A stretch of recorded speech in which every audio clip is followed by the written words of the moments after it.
keuangan. Kanjeng Nabi tidak punya uang. Kadang-kadang Rasulullah dimakan tidak ada.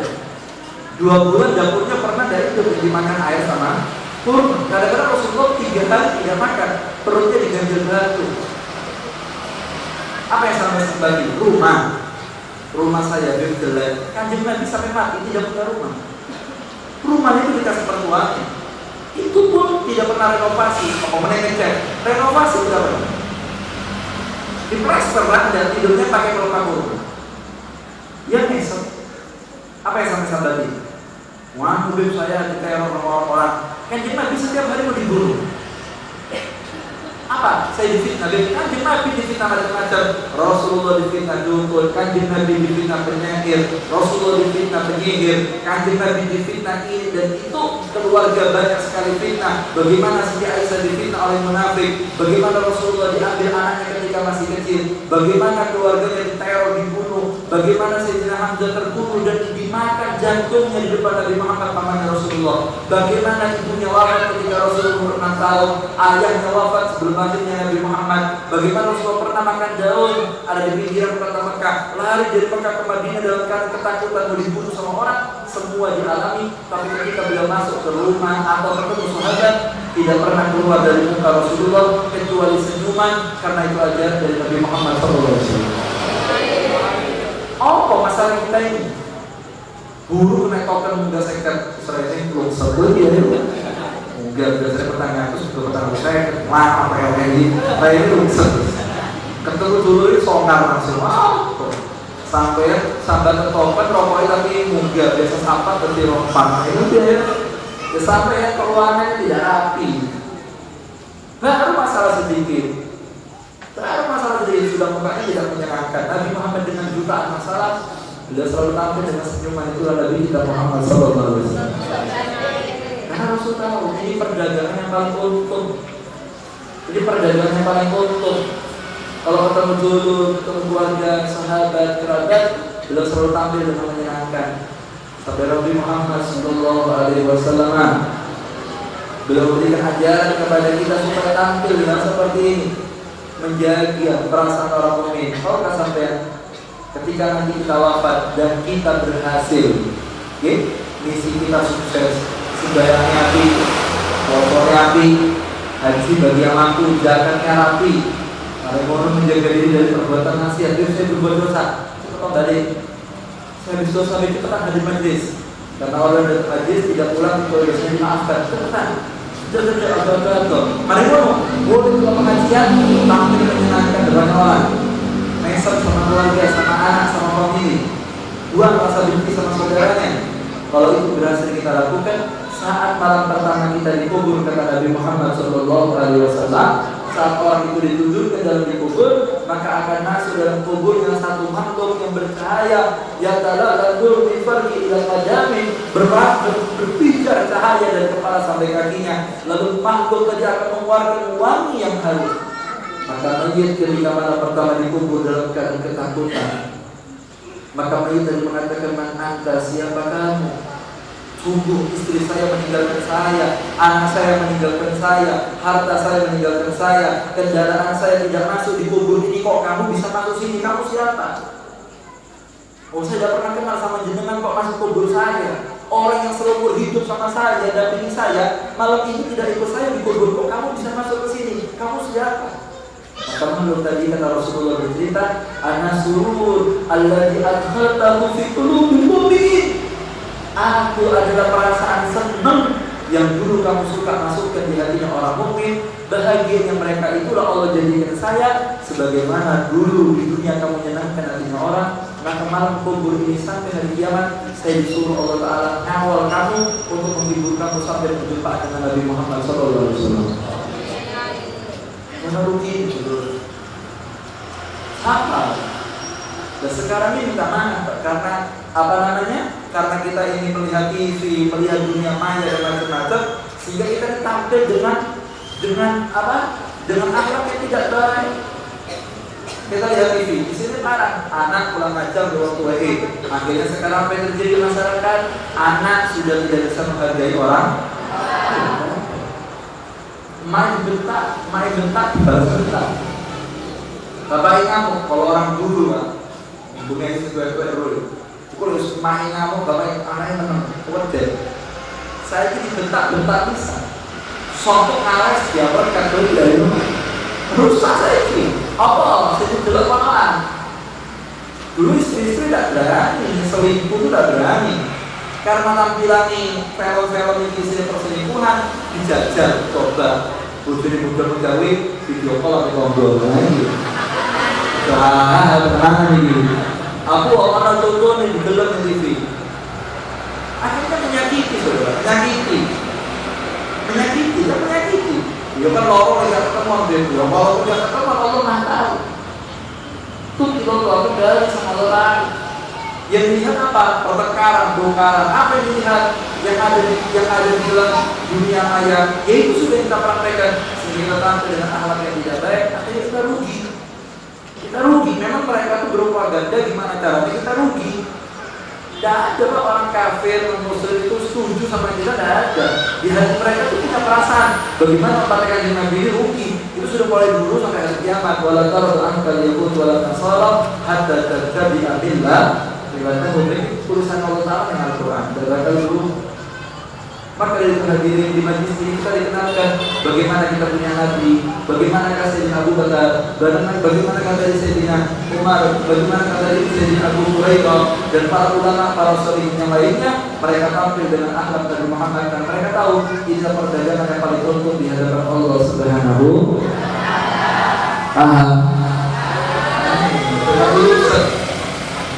Aku tadi belum kayak turun setrika, meser itu kurang dilarangin, stres mana? Yang mana begitu lah. Kadang-kadang ini teror. Kalau rumah masalah aku pekerjaan pakai apa Rasulullah ngomong seperti itu? Apa Rasulullah masalah deh? Ya Allah, anjing Nabi tidak usah masalah apa? Banyak masalahnya. Tapi dapat ngomong gitu sama istrinya.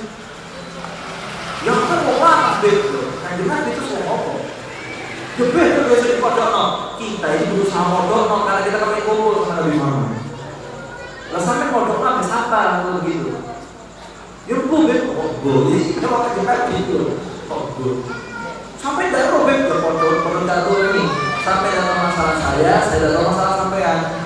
Intinya paling banyak masalah ke Rasulullah dan kasih contoh mesem sudah itu saja.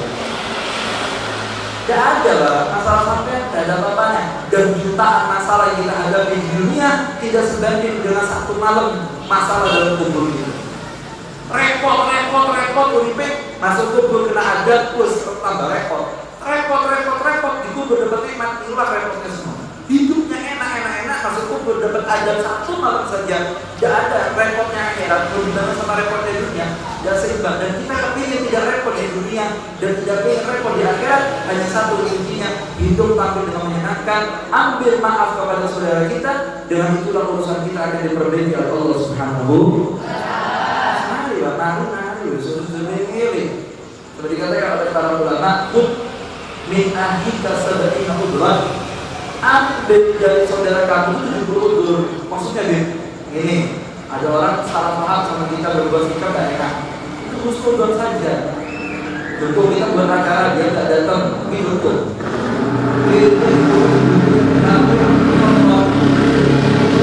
Kamu waktu saya kawin sana tidak datang sampai mau lagi. Buat apa? Husnudon. Oh dari kali istrinya sakit. Udah sehat. Dua anaknya mungkin lorong. Sehat deh. Ya mungkin bensin tank lah, tadi bocor, nggak banyak. Ya mungkin tengah jalan, kena paku larang, akhirnya ke pos pinggir, goreng ke depan, karena kasar akhirnya pulih. Udah mungkin, garing, ini garing, sampai di sini garing, ditanggul dari basah kan saya dari tanggul.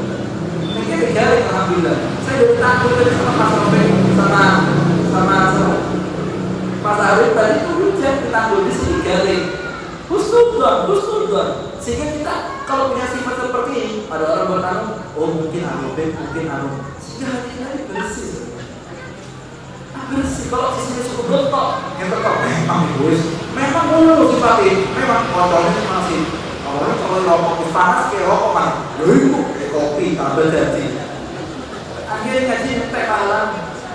Memang mak orang sudah salah ngaku, memang mak ayo udah ini mas Kamling. Oh, udah goreng udah sampai lagi. Sampai konggolnya ngetek pahala itu. Saya kan juga betul ngaji juga sikapnya. Karena tidak ada perdagangan yang untuk berlebihnya diajarkan oleh Nabi kita Muhammad Sallallahu Alaihi Wasallam. Kalau hidup seperti ini enak. Kalau kita punya prinsip hidup seperti ini nyaman, telur dan berjuang, tidak ada masalah. Semua akan kita selesaikan dengan baik. Begini yang diajarkan oleh Nabi kita Muhammad Sallallahu Alaihi Wasallam. Ini nanti kalau ya jaga betul-betul selamat. Wali itu ya, orang soleh itu siapa? Wali itu bukan baik-baik Quran, zikir dan itu doa. Ada orang jatuh sama saya, Bib, saya setiap hari baca lagu dari Allah 1000. Saya tidak rela. Saya baca sholat, aku itu Bib. Saya tidak rela. Saya ngaji.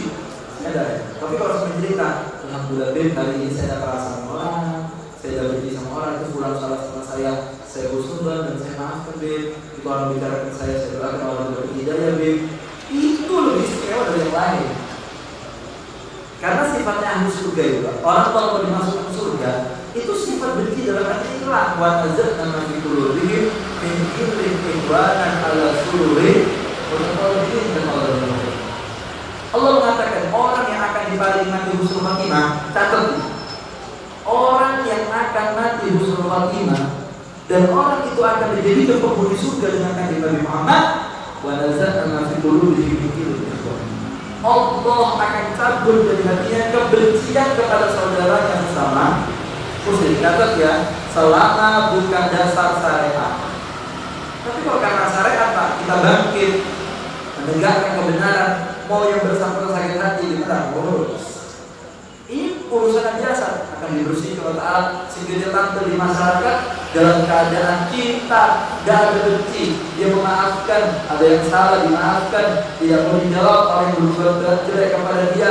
Mau dia adu domba ada di YouTube, mau buat adu domba ada di Instagram, mau buat fitnah ada di TikTok, mau buat fitnah ada di WhatsApp, di dunia maya, Facebook, apapun ataupun dalam dunia nyata membuat orang tidak enak.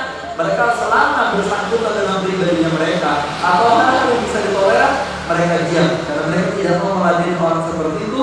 Wa ibadur rahman alladzina yamshuna ala ardi hauna wa idza khatabahum jahiluna qalu salama. Hamba-hamba Allah pilihan itu, mereka ketika jalan di muka bumi dengan tawadhu, dan ketika ada orang yang berkata tidak enak kepada mereka selama tidak sampai level syariat, qalu salama. Mereka yang keluar adalah ucapan yang baik, sikap yang baik. Tugas kita adalah berbuat baik.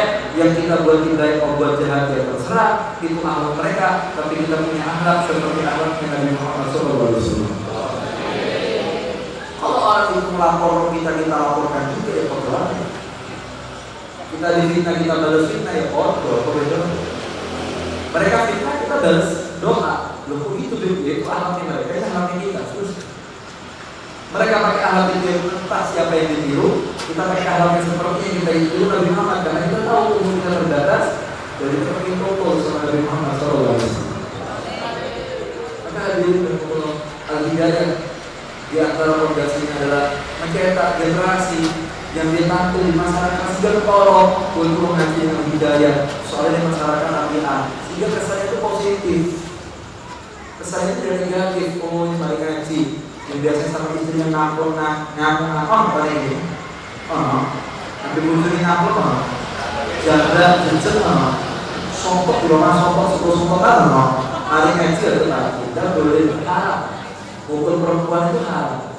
Lama dia nasihat. Dan bisa dinasihati Beb, bisa ikut. Masih mau Beb dinasihati lagi. Dan bisa panggilkan orang yang bisa menasihati. Dan bisa orang tua yang dipanggil untuk menasihati. Dan bisa Beb pulangkan jangan dipukul. Mari di kantor cecek ada besok dibully ngomong. Mari kita ngomong aku santrinya Beb lagi dalam. Lah itu seru. Aku boleh gitu ya. Memang Habib lama dari itu ajarannya apa gitu, cuma gitu ya. Akhirnya kesannya negatif, saudara. Padahal tidak ditentukan seperti itu oleh Nabi Muhammad Sallallahu Alaihi Wasallam. Kalau semua itu rapi bagus, tapi kalau bersyariat syariat ya Bismillah, jangan atas sungkan. Seperti dikatakan bahwa Nabi Muhammad Sallallahu Alaihi Wasallam kalau sudah berjauh urusan syariat yakin Nabi la yakun ahadun min Nabi Sallallahu Alaihi Wasallam, tidak ada satu orang pun yang berani berdiri untuk menahan murkanya Nabi Muhammad Sallallahu Alaihi Wasallam. Semoga jadi orang yang baik. Jadi orang tidak semua takut sama baik. Kalau kita tahu sama salahnya orang, husnudon Pak. Husnudon. Wali-wali itu ini contoh dua santri maksiat.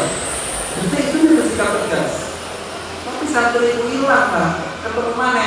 Sudah husnudon, jadi santri lebih afdal dari itu. Benci sendiri pun tidak dia. Sudah husnudon di rumah yang mau dan urusan apa dia sama Allah Ta'ala di belakang itu tidak ngerti. Yang penting yang dalam mata. Nah sifatnya hanya husnudon, tetapi dengan baik. Kalau kita kotor, udah bisa berhenti. Tapi kalau tidak terlihat mata, kita berhusnudon, kita jaga tidak punya benci, karena menyenangkan hati orang mukmin, bisa berganjar-ganjar pahala kita, dan itu perdagangan yang paling untung di hadapan Allah Subhanahu wa Ta'ala. Sebagai penutup, kalau saya mau pulang ke Banyuwangi, begini selamat ya. Biasanya kan ahad pergi, kok ganti satu minggu ya. Kalau ahad pergi kemarin saya ngaji ke Bandung, terus ahad ini saya juga ke Nganggur, Riwari. Sekarang saya baru pulang dari Malaysia, habis ngaji sama guru saya seperti Sedi saya pulang dari Malaysia. Kalau dari Malaysia saya langsung ke Bandung, dari Nanti Rangi Bandung dan Tanggul. Oh iya, kalau saya ini tidak capek, tapi yang di belakang ini anak istri keluarga ini capek, riwayat. Jadi saya konfirmasi, minta diunggulkan satu minggu karena kebetulan hari ini juga ada pernikahan di rumah kami yang di Tanggul, sekalian di satu arah dari Tanggul ke sini, pulang ke Tanggul, pulang ke depan. Selamat selalu dari Bapak. Kalau ketemu lagi bulan depan dalam keadaan sempurna, tolongan. Kita sampai lihat bagaimana pahala orang yang menyenangkan orang itu berlipat ganda pahala. Diceritakan, ini musim haji, ini amanah, sehingga antum yang belum takdir haji bisa dapat pahala berlipat ganda. Ada satu rombongan gitu. Ini cerita sudah pernah saya ceritakan di majelis ini. Pak ceritakan ini mungkin baru penampilan. Ada satu ulama bernama Imam Abdullah bin Mubarak.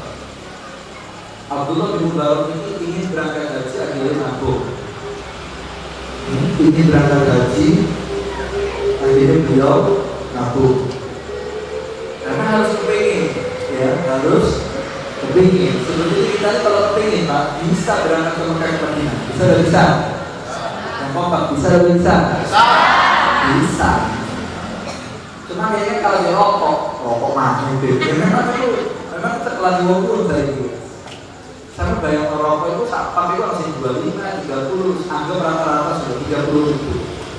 Sapam itu belum mulai. Anggap dia pulang satu hari sapam. Kalau sebulan berarti 900. Anggap tambah 100 itu 1 juta pas no. Itu saulan. Dan kalau setahun apa ada 12 bulan, apa ada 12 juta. Kalau 2 tahun bin 24 juta. Kalau 3 tahun bin 24 tambah rolas 30 dan tak berangkat haji. 3 tahun berangkat haji. Coba sampai nabung mulai umur 35, 38 sudah start. Cuma kayaknya sampai umur 45 tidak pernah nabung. Anggota itu udah bilang lu ya itu begini jika orang mati. Padahal kalau dalam Al-Quran tidak mati malah merokok membunuh bukan begitu. Kan tulisan itu bukan kertas itu. Yang perlu ketika Al-Quran itu kurang banget dulu. Sisa uangnya tadi itu ditabung untuk berangkat haji atau umroh. Nah, bisa, cuma kita dakar, bisa.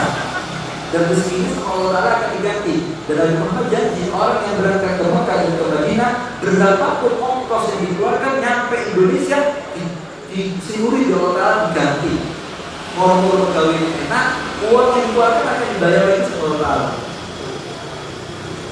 Jadi tidak ada ruginya. Lainnya aku tuh Mubarak Semoga bisa berangkat haji umroh kabeh. Amin.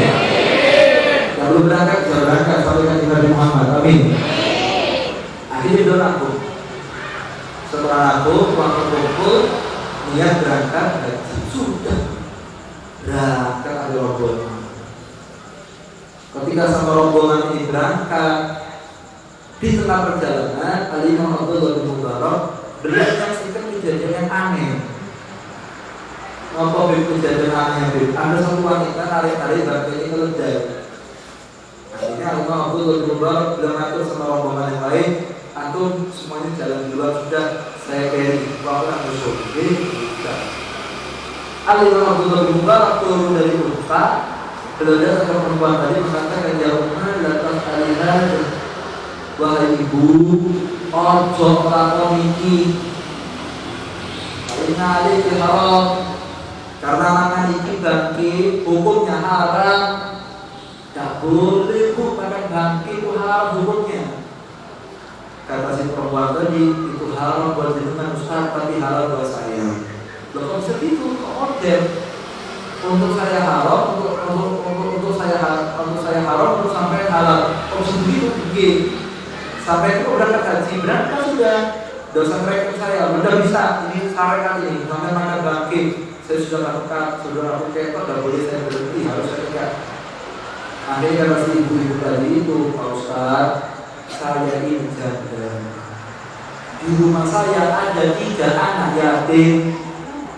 Sekarang sakit Ustaz, sudah 3 hari tidak makan rasa. Tonggo itu gak kan? Yang kayak kaya, dan oleh. Saya datang minta dari kasih. Saya perempuan, saya mana ngomelin anak. Kalau saya kerja, anak saya sampai ngomelin di rumah. Ini sakit sekarang. Kalau tidak makan, anak saya mati. Kalau saya makan udah kini halal. Apa kata Imam Abdullah bin Mubarak? Kita tahu ini perempuan lagi sedih. Orang yang anak sakit itu sedih, apalagi sakit, gak punya biaya, orang dari yang dulu lebih sedih. Ini kan kondisi yang terus Pak. Pelas sih Pak. Besok dua, anak itu tuh, orang sekarang tak boleh gak mereka. Kondisinya repot. Akhirnya Abdullah bin Mubarak belum ada sedang. Tunggu di sini. Beliau datang ke urutannya, diambil perbekalannya, sak uangnya dikasih ibu-ibu, ambil semuanya, ambil. Tuh, Ustaz, jangan, iya, buat kita berangkat haji. Enggak, orang berangkat haji. Buat apa saya berangkat haji? Kalau saya datang orang kelaparan, anak yatim juga tidak makan. Pulang mesem, orang ini asal dari cemberut,